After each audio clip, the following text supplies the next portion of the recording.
Democrats are grappling with how to respond to the rioting and protesting that has broken out in Los Angeles against the Trump administration's immigration enforcement actions. Let's get into all of it. First of all, make sure to subscribe over at undercurrents.tv if you want the full premium experience of the show, including the full versions of the interviews we do with great thinkers. Heather McDonald is our guest tomorrow, and we're very excited about that.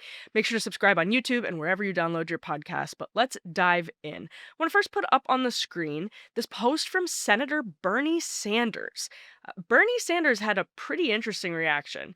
Remember, he's been all over the country in the last several months on the quote, fighting oligarchy tour, joined on many of those stops by Alexandria Ocasio Cortez.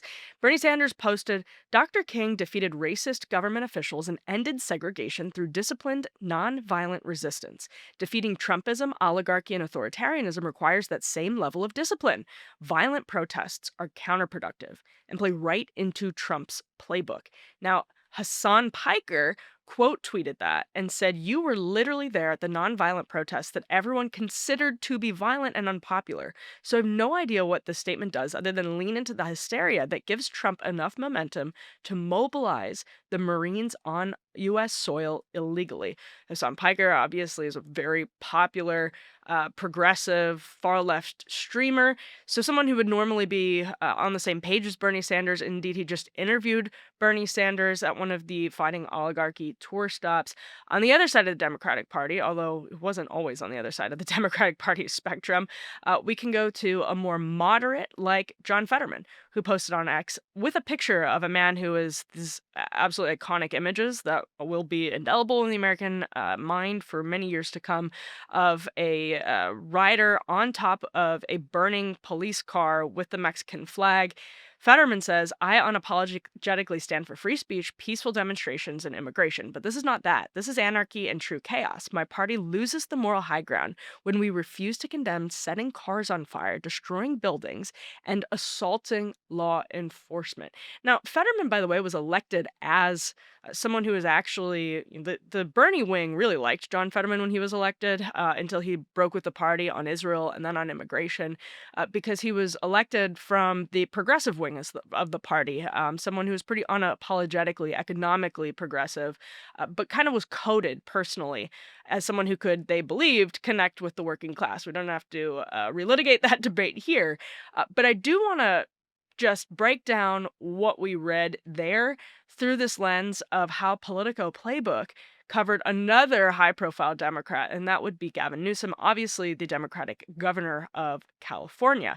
So they say, you basically report the Trump administration, whatever you think of the actions that they've taken, this is Politico's Playbook Tuesday morning, they say the Trump administration is eager to confront this. They see this as an opportunity politically for them. And guess who's the ultimate foil? Playbook writes, enter California Governor Gavin Newsom. Newsom is playing the part. They quote a gleeful administration official saying that to them, or someone close to the White House. An administration official separately made the same point, highlighting the, quote, jarring contrast between Trump's approach and the, quote, Dem posture on immigration.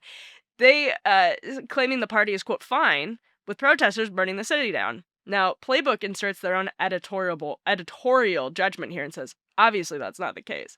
But Trump's aides believe that's how the past few days will have been received across much of America, and the aforementioned Fetterman at least sees the same danger. Now, Playbook goes on to say, in defense of Newsom, the governor has condemned all those things Fetterman mentions, setting cars on fire, destroying buildings, and assaulting law enforcement, repeatedly, according to Playbook. But it's also true that the central message Newsom has projected and has sought to project since Saturday has been steely-eyed opposition to Trump.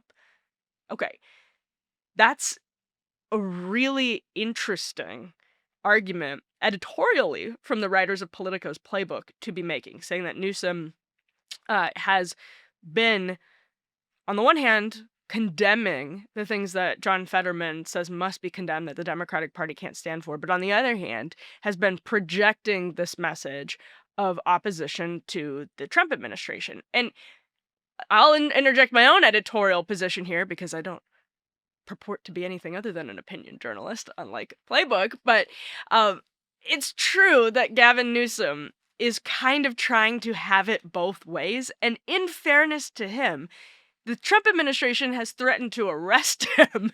So you can see where even personally Gavin Newsom would be a little wound up right now.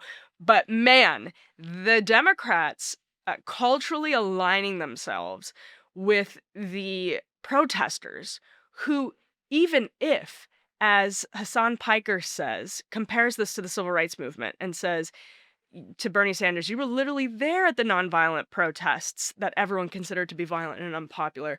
Well, as Leighton Woodhouse has said, these every protest has a little bit of both. Almost every major protest has a little bit of both. Some of them have more of one than other versus when we're talking about peaceful versus riotous. But what's happening in Los Angeles is being driven by rioters.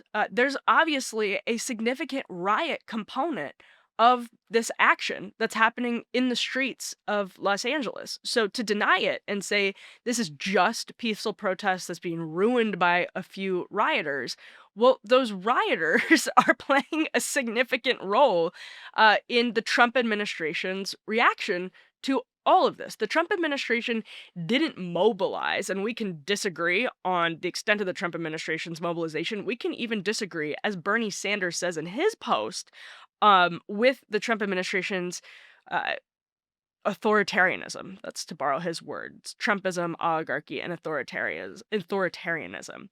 Um, we can disagree on what actions ICE is taking, and we can disagree on how the Trump administration has responded to the protests of the action that ICE is taking. But we cannot deny that the Trump administration militarized in response to A, the Biden administration's mass immigration, but B, more importantly in this case, the Trump administration escalated after rioters started to cause chaos in the streets of Los Angeles. So, burning cars on fire, pelting law enforcement with rocks, which sounds silly, but is actually a very dangerous situation when you're throwing big rocks at people. People have been killed with rocks. Again, as silly as it sounds, it's actually a very dangerous thing when people are being pelted with rocks. Things are being set on fire. That is the fault of the people who were mobilizing to riot. And when Bernie Sanders speaks out, the reaction from Hassan Piker to basically downplaying the importance to the average American of the rioting and the violence is it's not surprising from somebody like Hassan Piker, of course, but it is interesting through the lens of what Playbook is trying to say here in reference to Gavin Newsom, which is that people are going to remember the rioting. That is correct, and people are going to remember the downplaying and the excusing because most people, even if public polling, and Playbook goes through some of this, public polling isn't fully with the Trump administration on the policy actions and the enforcement actions, people are much more concerned and in much bigger numbers with controlling the immigration system. So if Democrats look like they're the ones who are on the side of the chaos, which has been the case on immigration for a very long time, they're going to be the ones saddled with the baggage of the rioting.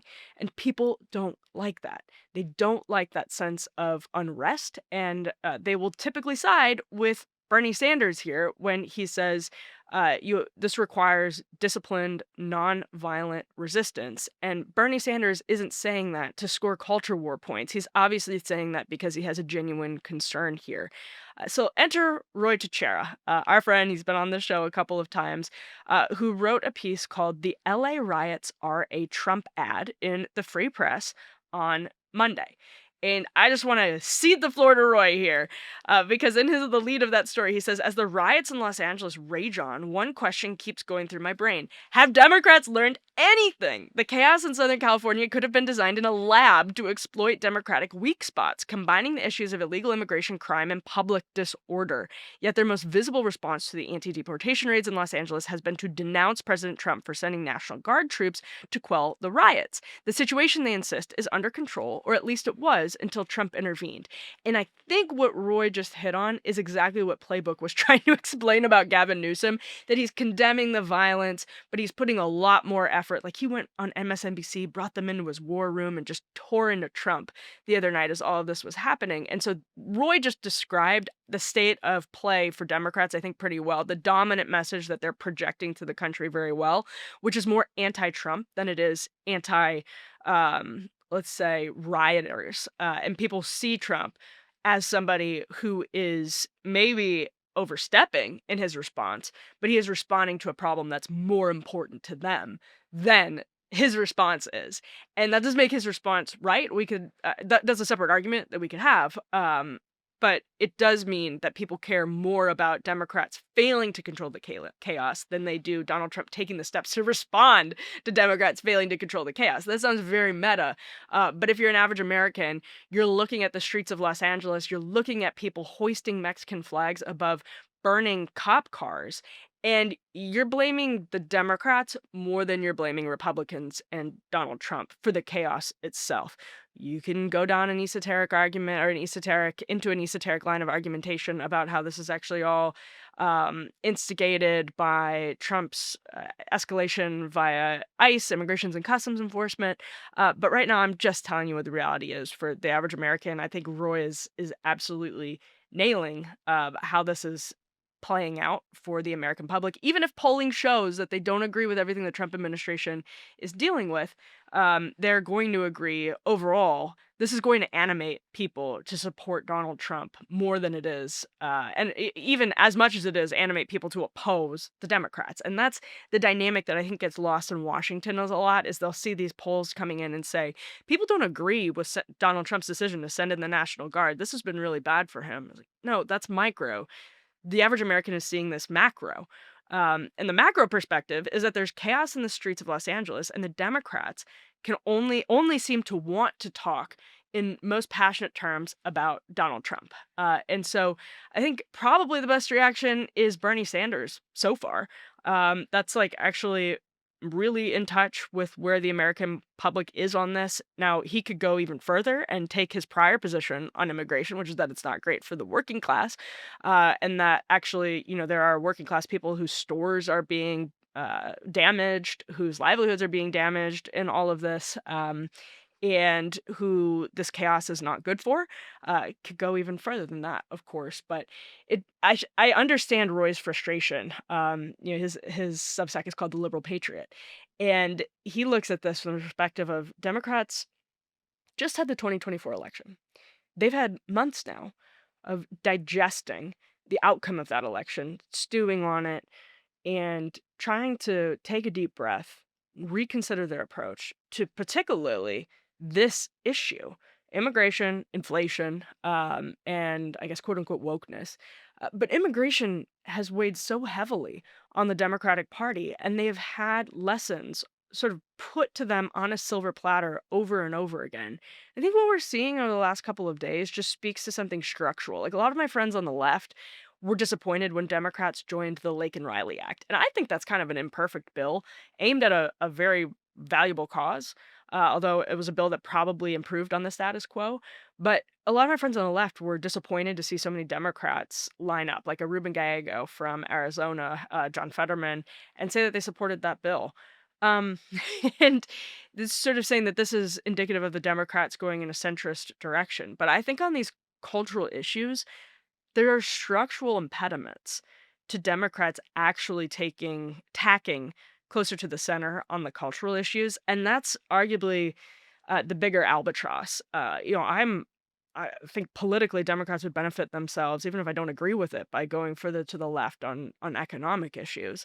But on these cultural issues, I just don't know that they're fully capable. They can talk a big game, but because of where their electorate is, because you have popular, high profile, influential people like Hassan Piker feeling the need to actually lecture Bernie Sanders on his own activism when he was involved in the civil rights movement. Um, I don't know structurally how the Democratic Party as a whole can be taken seriously by the voters that it's lost. going forward. Like, I'm talking within the next decade. Maybe that can change as our politics change structurally and dramatically over time. But I think you lose the trust of so many voters when you can't come out. Like Gavin Newsom comes out and he says, "Oh, it's ridiculous to have." I agree. You guys were right about having men and women play high school sports together, as he said on Charlie Kirk's podcast. He doesn't do anything about it on a policy level. And there's a reason for that. It's a structural reason. It's because of where a lot of the Democratic Party's primary voters are, where a lot of the influential Democratic media influencers are. And so I just think this entire episode is reflecting on Democratic Party's sort of structural incapability of riding its ship politically. I'm not talking about ideologically. Again, a separate debate on these cultural questions. It's been quite an interesting week. Praying, of course, for peace and safety in the streets of Los Angeles. A lot to talk about on this, and I'm eager to continue covering the story. So stay tuned. Thank you so much for watching. Remember to subscribe on undercurrents.tv on YouTube and wherever you get your podcasts. We'll be back with more soon.